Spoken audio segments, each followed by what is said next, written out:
DAQ 장치를 활용하기 위해서 이제 일단 USB 포트를 PC하고 연결을 했습니다. 그리고 지금 OR 게이트 모듈하고 AND 게이트 모듈을 사용해서 DAQ 신호가 제대로 나오나 확인을 해 보겠습니다. 지금 OR 게이트 모듈에는 자, DAQ 0번하고 1번, DAQ 입력 0번하고 1번이 들어가죠. 그죠? 그래서 OR 게이트 출력으로 나오는 신호선이 DAQ 아웃에 0번으로 나옵니다. 그래서 우리는 DAQ 인 0번하고 1번에 입력을 넣어줘서 DAQ 아웃 0번에서 출력을 보면 이게 제대로 동작하나 알 수 있죠. 그 다음에 AND 게이트 보겠습니다. AND 게이트는 DAQ 인에 6번하고 7번이 입력으로 들어가서 AND 게이트 출력이 DAQ 아웃에 7번으로 나옵니다. 그럼 우리가 마찬가지로 DAQ 인에 6번하고 7번 입력을 조절해서 출력이 제대로 나오나 확인을 해보면 DAQ 활용법을 자세히 알 수 있을 겁니다. DAQ 장치를 쓰기 위해서는 이렇게 USB 케이블을 PC하고 연결을 합니다. 그리고 USB 드라이버를 설치를 해줘야 돼요. 우리가 CD상에 USB 드라이버를 제공을 하는데 이렇게 요 사이트로 가서 FT232R 드라이버를 다운받아서 설치하셔도 됩니다. 우리가 매뉴얼에 보면 그 드라이버 설치하는 방법이 자세히 나와 있어요. 근데 컴퓨터마다 약간씩 틀릴 수가 있어요. 미리 설치되어 있는 경우도 있고, 또는 어떤 컴퓨터는 설치되어 있는 경우도 있고, 어떤 컴퓨터는 또 윈도우가 자체적으로 찾는 경우도 있습니다. 일단 제 컴퓨터로 한번 그럼 설치를 해보도록 하겠습니다. 자, USB 드라이버를 설치하기 위해서 일단 내 컴퓨터를 한번 볼게요. 내 컴퓨터를 마우스 오른쪽 버튼을 클릭을 하고 속성을 보겠습니다. 속성을 보면 여기 장치 관리자가 있죠. 장치 관리자를 볼게요. 그러면 여기에 보면 포트에 보면 여기 통신 포트만 잡혀 있죠. 자, USB 드라이버를 제가 설치하기 위해서 USB를 연결하겠습니다. 연결을 했습니다. 연결하면 여기 장치 드라이버 소프트웨어 설치 이렇게 돼 있네요. 그죠? 상태를 보려면 여기를 클릭하시오. 지금 안 들어가 있죠? 한번 클릭을 해보겠습니다. 클릭을 하니까 자, 지금 제 컴퓨터는 여기 윈도우 업데이트 검색 중이네요. 자기가 찾네요. 그죠? 조금 기다려 보기로 하겠습니다. 그러니까 여기 USB 시리얼 포트가 자동적으로 잡혔죠. 제 컴퓨터는 자동적으로 잡혔습니다. 그럼 이제 설치가 된 거죠. 그쵸? 네, 그리고 자, 다시 보겠습니다. USB 드라이버가 설치가 됐어요. 자, 그러면 우리가 방금 전에 제가 설명했듯이 이렇게 DAQ 인에서 빨간 선으로 DAQ 인 0번하고 1번이죠. 그죠? 0번하고 1번에서 빨간 선으로 이쪽 OR 게이트로 연결해서 OR 게이트에서 출력이 DAQ 아웃으로 이렇게 0번으로 가죠. 그쵸? 자, 요거는 뭐 중간에 얘가 이제 얘하고 연결이 되어 있는 거고, 그쵸? 얘하고 연결이 되어 있는 겁니다. 그쵸? 그 다음에 DAQ 인에서 7번하고 6번하고 AND 게이트 입력으로 들어가서 AND 게이트 출력이 DAQ 7번으로 갔죠. 자, 그래서 얘하고 연결이 되어 있고, 그죠? 이렇게 해서 출력이 이렇게 해서 이렇게 연결되어 있습니다. 자, 그럼 우리는 DAQ를 실행을 해서 DAQ 인의 1번하고 0번에서 입력을 넣고 DAQ 아웃에 0번에서 출력을 받아보고, 그죠? DAQ 인의 6번하고 7번에서 입력을 넣어서 DAQ 아웃에 7번에 출력을 받아보고, 요거를 한번 DAQ를 실행을 해서 한번 해보도록 하겠습니다. 제공되는 CD에 보면 이 DAQ 폴더가 있죠. 그죠? 여기 클릭을 해보면 logic emulator.exe가 있습니다. 얘를 클릭을 해보겠습니다. 자, 그럼 이렇게 되죠. 자, 얘를 이제 우리가 얘를 가지고 파형을 이쪽이 입력이고 이쪽이 출력이에요. 자, 그러면 자, 우리가 얘가 한 칸이 1초입니다. 1초. 그죠? 이 5칸이면 5초죠. 얘를 좀 그 시간을 좀 줄이려고 그러면 얘를 선택해 주면 돼요. 이게 한 칸이 1mm가 되죠. 그죠? 이렇게 하면 10mm. 이렇게 하면 100mm 이렇게 됩니다. 자, 우리는 뭐 1초를 해보겠습니다. 자, 7번하고 6번이 DAQ 인의 7번하고 6번이 그 엔드 게이트하고 연결이 돼 있죠. 그죠? 그러면 자, 우리가 파형을 줄 때 여기를 마우스 왼쪽 버튼으로 더블 클릭을 해주면 자, 1초짜리 하이가 1초짜리 하이가 들어갑니다. 자, 더블 클릭을 해주면 그리고 마우스를 이렇게 왼쪽 버튼으로 드래그해서 마우스 오른쪽 버튼을 눌러줘요. 그러면 여기 셋 하이가 있죠. 그죠? 셋 로 여기 선택을 할 수 있게 돼요.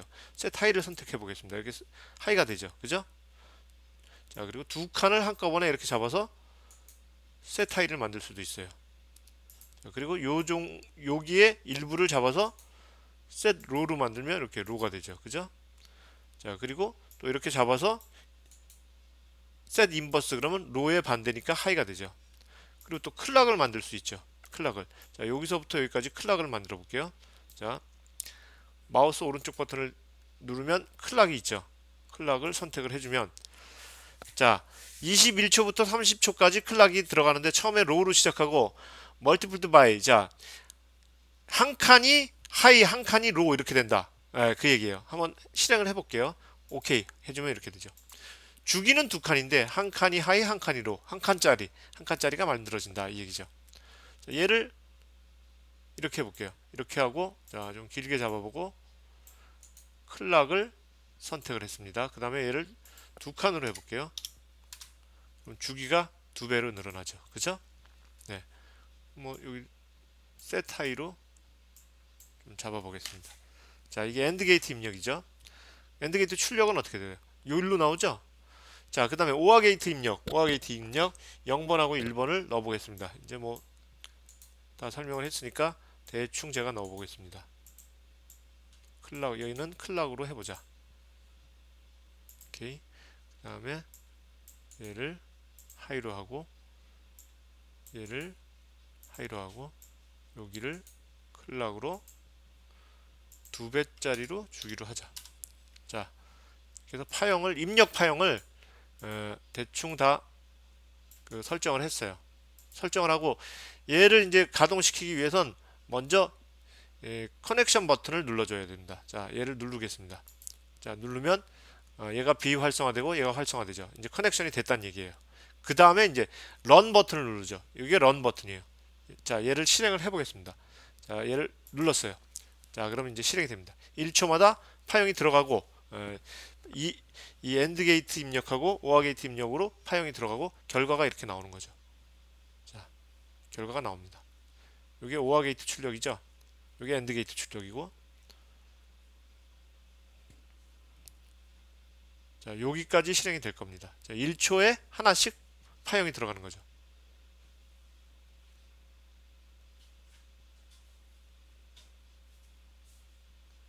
그쵸? 지금 뭐 45초, 50초 정도 걸리니까 시간이 좀 걸립니다.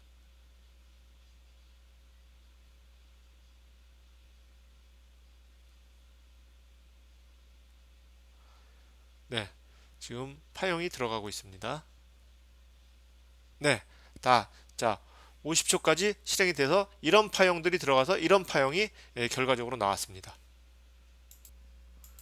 자, 위에 6번하고 7번이 엔드 게이트 입력이죠. 그죠? 이게 엔드 게이트 입력이고 얘가 오화 게이트 입력입니다. 얘가 엔드 게이트 출력이고 얘가 오화 게이트 출력이죠. 그죠? 자, 보겠습니다. 엔드 게이트 입력이 이렇게 들어갔는데 엔드 게이트 출력이 제대로 나오나? 자, 엔드 게이트가 둘 중에 하나가 0이면 0이죠. 그죠? 계속 0이 나오네. 그죠? 그리고 여기서 보면 둘이 1이니까 자, 1이니까 1이 나오네요. 그죠? 여기까지 1이 나오네요. 1이니까. 그 다음에 얘가 0으로 되니까 0이 나오네요. 그쵸? 그 다음에 얘가 1이고 이 펄스가 들어가니까 펄스가 제대로 나오네요. 그 다음에 하나가 0이니까 얘는 계속 0이 되네요. 그 다음에 요 구간이 1이네요. 그죠? 요 구간이 1. 자, 요 구간이 1이네요. 1. 제대로 나오죠? 이 엔드 게이트 출력이죠. 그죠? 이게 엔드 게이트 출력입니다. 요 7번이. 자, 그 다음에 오화 게이트 입력과 출력을 한번 살펴보겠습니다. 오화 게이트. 자, 오화 게이트는 둘 중에 하나가 1이면 1이죠. 여기 1이니까 1이 나오네요. 그죠? 여기까지. 그리고 쭉 1이 나오고 여기가 00이니까 여기가 0이 나오네요. 그죠? 그 다음에 얘 11이니까 계속 1이 나오네요. 여기까지는 1이 나오네. 여기까지 1이 나오네요. 그 다음에 여기서부터 여기까지가 0이 나오네요. 여기서부터 여기까지가 0이 나오죠. 그죠? 예. 그래서 여기도 한번 볼까요? 자, 여기가 1이니까 계속 1이 나오고, 여기서부터 여기까지 1이 나오고, 여기서부터는 두 개가 다 0이니까 0이 나오죠. 그러니까 얘가 5하기 출력이 맞다는 걸 우리가 확인할 수 있었습니다. 그죠? DAQ 우리 사용 방법인데요. 가장 기본적인 사용 방법입니다. 자, 시간축을 한번 바꿔볼게요. 요거를 지금 1초씩으로 돼 있는데, 자, 이걸 100mm로 바꿔보겠습니다. 100mm로 바꾸고 실행을 시켜볼게요. 아까보다 훨씬 빨리 가죠, 그죠? 결과는 똑같습니다. 자, 그러면 요거를 다시 10mm로 바꿔볼게요. 한 칸에 10mm 런 시켜보겠습니다. 됐죠? 한 칸에 1mm, 1mm로 바꿨어요. 런 시켜보겠습니다. 됐죠? 굉장히 빨리 실행이 되죠. 자, 그런데 우리가 얘를 눈에 보이게 하기 위해서 100mm로 해놓고, 자, 얘를 한번 100mm면 어떻게 돼요? 여기까지 500mm죠. 저기 5000mm죠. 즉 5초가 되죠. 5초. 그죠? 5초인데 우리가 이걸 계속 무한히 실행시키고 싶다. 그러면 어떻게 해요? 자, 여기 이 무한히 표시가 있죠. 얘를 누른 상태에서, 얘를 한번 눌러줘요. 지금 눌렸죠. 누른 상태에서 런을 시켜주면 갑니다. 가고 다시 돌아오고, 이렇게 무한히 반복이 되죠. 네, 이렇게 무한히 반복이 되는 겁니다. 네. 그러니까 얘를 눌러놓은 상태에서 런을 시키면 이렇게 무한히 반복이 되죠. 자, 요거 DC10이라고 되어 있는 건 뭐냐면 10진이란 뜻이에요. 그건 이제 그룹 만들 때 사용합니다. 예를 들어서 얘를 이제 하나의 그룹으로 우리가 묶는다, 이 신호들을. 그랬을 때 마우스 왼쪽 버튼을 누르고 드래그를 해주고, 마우스 오른쪽 버튼을 누르면 그룹이라고 되어 있죠. 그죠? 그래서 이렇게 해서 버스 인의 제로 그룹이다. 여기서 뭐 필요한 것만 선택하든지 빼도 돼요. 이렇게. 그죠? 이렇게 선택을 했어요. 저는 다 선택합니다. 오케이. 자, 이렇게 됐어요. 자, 그러면 어떻게 돼요? 자, 여기가 131이네. 이게 131이 무슨 얘기냐면, 얘가 2의 7승, 2의 6승, 2의 5승, 2의 4승, 2의 3승, 2의 1승, 2의 4승, 2의 1승, 2의 0승일 때, 자, 100001이 131이란 얘기예요. 16진으로, 10진으로. 16진으로 보면 이렇게 되죠. 83이죠. 10000011 83H. 그죠? 얘도 봐봐요. 11000010 C이죠. 16진으로 표시한 거예요. 요 데이터를. 즉, 요 데이터. 자, 봐봐요. 요 지금 걸려있는, 이 선이 걸려있는 데가 10000011 83이라는 얘기예요. 자, 이렇게 되면 요 선이 걸려있는 데이터가 지금 현재 값이 11000010 C2란 얘기죠. 자, 여기 이렇게 하면 여기 선이 걸려있는 데이터가 100000 80H란 얘기예요. 지금 요 선이 걸려있는 데이터가 여기 나와 있고, 거기에 16진으로 표시한 게 요겁니다. 10진으로 표시한 게 요거죠. 그죠? 83이 10진으로 131이에요. 얘도 마찬가지로, 얘도 이렇게 마우스로 긁어서 그룹을 선택할 수 있어요. 버스 아웃 제로 그룹 이렇게 나오죠. 그죠? 자, 얘도 마찬가지로 갖다 대면 00000001 1이죠. 그죠? 이렇게 되면 다 0이고 이렇게 되어 있습니다. 자, 이 그룹을 지울 때는 마우스를 클릭해서 언그룹 해주면 돼요. 그렇죠? 네, 마우스를 클릭해서 언그룹 해주면 됩니다. 그리고 이 설정을 보겠습니다. 설정에서 보면 인터벌은 우리가 설명을 했고, 이 클리어 아웃풋 필드가 뭐냐면 지금 이네이블로 되어 있죠. 한번 실행을 시켜 볼게요. 자, 실행을 시키면 얘가 지워지고 다시 생기죠. 그죠? 이렇게 됩니다. 근데 얘를 없애면, 이네이블을 없애면, 실행시키면 그냥 그 자리에 오버라이트 돼요. 그래서 마치 안 지워진 것처럼 보이죠. 그죠? 그래서 우리는 얘를 이네이블을 시켜놓고 대부분 실행을 합니다.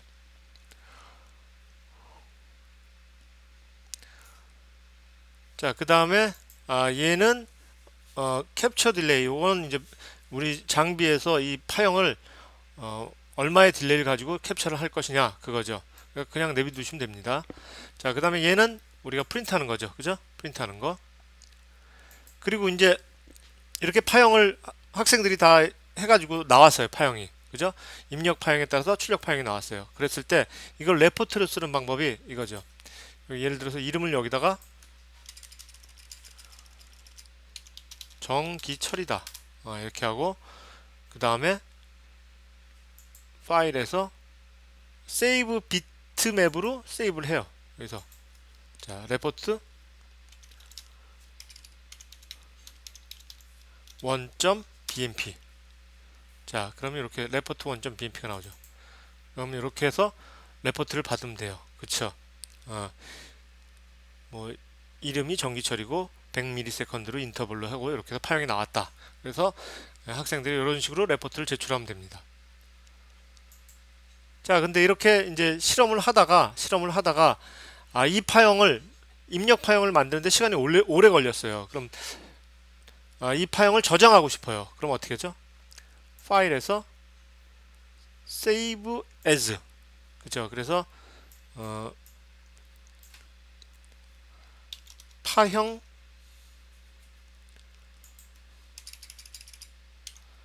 파형 1로 저장을 했어요. 여기 보이시지만 파형 1.hb가 나오죠. 그죠? 그러면 얘를 지우고 다시 실험을 할 때 얘를 실행시키고 불러오기를 해주면 됩니다. 불러오기 해서 파형 1.hb 이렇게 딱 나오죠. 그죠? 그리고 그러면 이제 커넥션을 연결하고 실행을 하면 똑같습니다.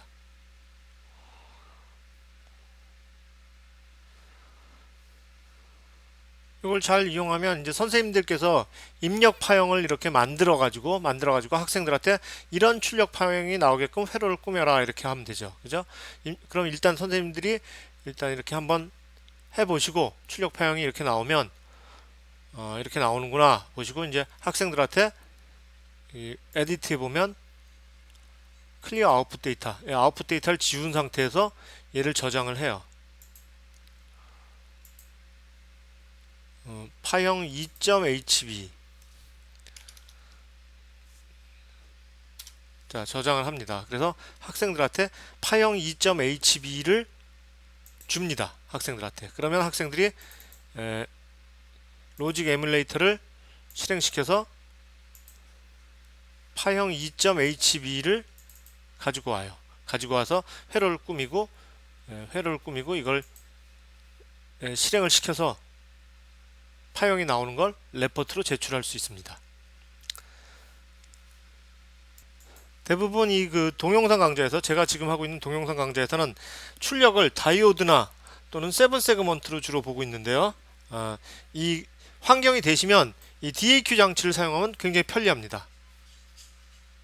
예를 들어서 이런 10진 카운터 회로를 보도록 하겠습니다. 이런 10진 카운터 회로를 보면 굉장히 좀 복잡하죠. 그죠? 한 번에 이 연결을 완성하기가 좀 힘든 경우가 있습니다. 그럴 때는 물론 이 이론을 다 이해를 해야 돼요. 이해를 하고 이제 하다가 제대로 동작이 안 되면 의심 나는 부분을 파형을 찍어 볼 수 있는 거예요. 예를 들어서 자, 클락 입력으로 얘를 인 제로를 줬다. 자, 잠깐만요. 클락 입력으로 인 제로를 줬다. 그죠? 얘를 이쪽으로 넣어주고 출력을 받아서 여기서 표현을 해보고, 그죠? 아웃7에서 얘를 다시 또 입력으로 넣는 거예요. 인2로. 그리고 얘를 뭐 아웃1으로 출력을 본다. 그래서 우리가 이 10진 카운터 회로를 완벽하게 이해하고 있으면 이게 어떻게 파형이 들어가서 어떻게 나오는구나 알 수 있죠. 그죠? 그리고 연결이 제대로 됐나 안 됐나를 이런 DAQ를 통해서 확실히 알 수 있습니다. 그래서 학교에서 환경이 되면 이제 다이오드나 세븐 세그먼트보다 이런 DAQ 장치로 활용하는 게 훨씬 더 학생들 이해도가 높을 거라고 생각이 됩니다.